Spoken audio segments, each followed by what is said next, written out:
પેન્શનરો માટે રવિવારનો આજનો દિવસ ખાસ રહેવાનો છે। જે પેન્શનરોએ આ કામ કર્યું હશે તેમને જીવનભર મળશે લાભ। જાણો તમારે આ કામ થઈ ગયું છે કે બાકી છે?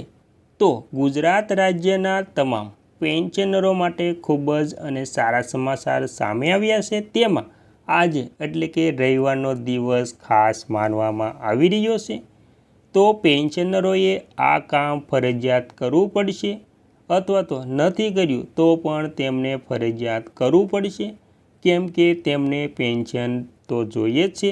તે માટે તેમને આ કામ ફરજિયાત કરવું પડશે। તો શું છે ગુજરાત રાજ્યના પેન્શનરો માટે ખૂબ જ સારા સમાચાર અને અગત્યના મહત્ત્વના સમાચાર। જો તમે બેંકમાં પેન્શન લેવા જતા હોય તો તે પહેલાં તમે આ વાત ખાસ જાણી લેજો। તો આપણે આ વાત વિશે આ વિડીયોમાં તમામ સંપૂર્ણ વાત સાવ સરળ શબ્દમાં કરવાની છે કે શું શું જરૂર પડશે અને બેંકમાં પેન્શન લેવા જતાં પહેલાં તમારે કયું કામ પહેલાં કરવું પડશે તેની સંપૂર્ણ વાત મિત્રો આપણે આ વિડીયો મારફતે કરવાના છીએ। તો બધી જ વાત વિગતવાર જાણતા પહેલાં તમે આપણી ચેનલમાં નવા હોય તો આપણી ચેનલને સબસ્ક્રાઈબ કરી લેજો। તો મિત્રો તમામ વાત વિગતવાર જાણીએ તો તેમાં સૌથી પહેલાં પેન્શનરો 2026-27માં ITR ફાઇલ કરવા માટે ઘણી કર રાહતો માટે પાત્ર છે। યોગ્ય કર યોજના સાથે રિફંડ અને વધારાની બચત બંને શક્ય છે। ITR ફાઇલ કરવાથી પેન્શનરો માટે ઘણા ફાયદાઓ મળે છે, જેનાથી તેમને ટેક્સ રિફંડનો દાવો કરવાનું સરળ બને છે।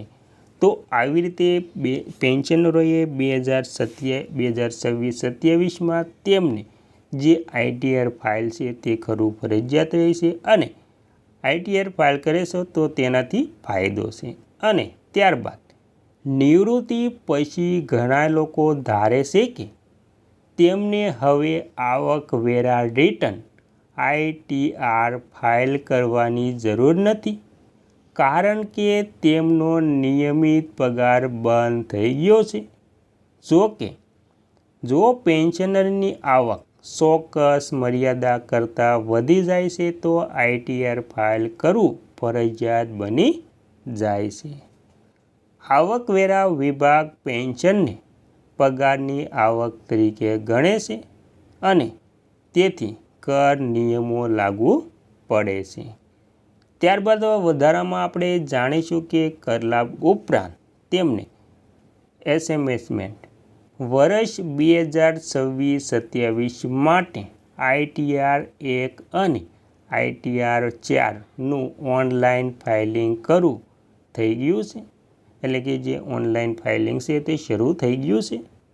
પેન્શનરો માટે ITR ફાઇલ કરવાની અંતિમ તારીખ 31 જુલાઈ 2026 છે। જો કોઈ આ તારીખ સુધીમાં તેમનું રિટર્ન ફાઇલ કરવામાં નિષ્ફળ જાય છે તો તેઓ 31 ડિસેમ્બર 2027 સુધી લેટ ફી સાથેનું તેમનું ITR ફાઇલ કરી શકે છે। તો જેને પેન્શનરનું મોડું થયું હોય તો તે પણ ITR ફાઇલ કરી શકે છે। અને પેન્શનરોને આ લાભ મળે છે તો તેમાં ITR ફાઇલ કરવાથી પેન્શનરોને ઘણા ફાયદા થાય છે। તે ટેક્સ રિફંડનો દાવો કરવાનો સરળ બને છે, બેંક વ્યાજ અને પેન્શન આવકનો સચોટ રેકોર્ડ રાખે છે। ત્યારબાદ લોન અથવા તો વિઝા જેવી ભવિષ્યની જરૂરિયાતો માટે દસ્તાવેજો પૂરા પાડે છે। તો આવી રીતે ITR ફાઇલ કરવાથી પેન્શનરોને ઘણા ફાયદાઓ પણ મળે છે, એટલે કે તેમને આવા લાભો પણ મળવાપાત્ર થાય છે, જેવા કે લોન છે, વિઝા છે વગેરે। અને ત્યારબાદ મિત્રો સરકારે સિનિયર સિટીઝન માટે ઘણી મહત્ત્વપૂર્ણ કર મુક્તિઓ પ્રદાન કરી છે। સૌથી મોટી રાહત પ્રમાણભૂત કપાતના રૂપમાં આવે છે. પેન્શન મેળવતા સિનિયર સિટીઝન પ્રમાણભૂત કપાતનો લાભ લઈ શકે છે, જે તેમની કરપાત્ર આવક ઘટાડે છે. ત્યારબાદ ₹50,000 સુધીની કપાતનો દાવો કરી શકે છે. વધુમાં આવકવેરા કરદારની કલમ 80 TTB હેઠળ સિનિયર નાગરિકો બેંક, પોસ્ટ ઓફિસ અને ફિક્સ ડિપોઝિટમાંથી મળતા વ્યાજ પર ₹50,000 સુધીની કપાતનો દાવો કરી શકે છે.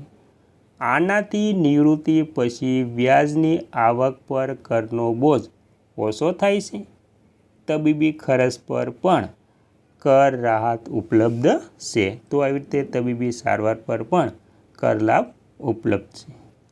ત્યારબાદ મિત્રો કલમ 80D હેઠળ સિનિયર સિટીઝન આરોગ્ય વીમા પ્રીમિયમ પર ₹50,000 સુધીની કપાતનો દાવો કરી શકે છે. વધુમાં કલમ 80DDB હેઠળ તેઓ ગંભીર બીમારીઓની સારવાર પર ₹1,00,000 સુધીની કર મુક્તિ મેળવી શકે છે. વૃદ્ધો દ્વારા સામનો કરવામાં આવતા વધતા આરોગ્ય સંભાળ ખર્ચને ધ્યાનમાં રાખીને આ સુવિધા મહત્વપૂર્ણ માનવામાં આવે છે. મિત્રો આવી રીતે સિનિયર સિટીઝનોને પણ કર મુક્તિનો પ્રદાન કરી શકે છે અને પેન્શન મેળવતા સિનિયર સિટીઝનો પણ કપાતનો લાભ લઈ શકે છે અને તેમને ₹50,000 સુધીની કપાત પર દાવો પણ કરી શકે છે. તબીબી ખર્ચ પર પણ રાહત ઉપલબ્ધ હોય છે અને તેમને આવકવેરા કાયદાની કલમ 80 TTB હેઠળ પણ આવક લે છે. મિત્રો ત્યારબાદ વધુમાં જાણીએ તો કલમ 80C હેઠળ ઉપલબ્ધ કપાત.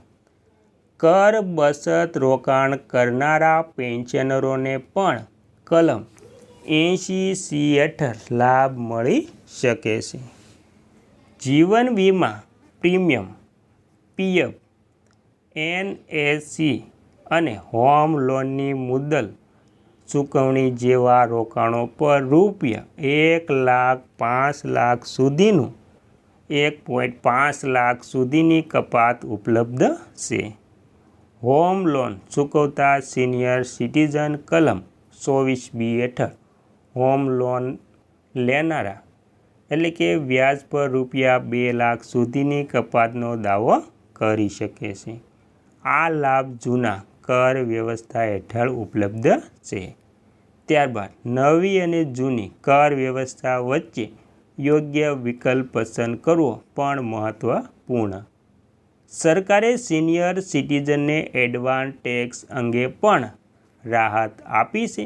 જે પેન્શનરોને વ્યવસાય કે વ્યવસાયમાંથી કોઈ આવક નથી તેમને એડવાન્સ ટેક્સ ભરીને જરૂરી રકમ જરૂરી નથી. કલમ 234B અને 234C હેઠળ વ્યાજની જોગવાઈ પણ આવા કિસ્સાઓમાં લાગુ પડતી નથી. મિત્રો તો આવી રીતે આ 234B અને 234C હેઠળ છે.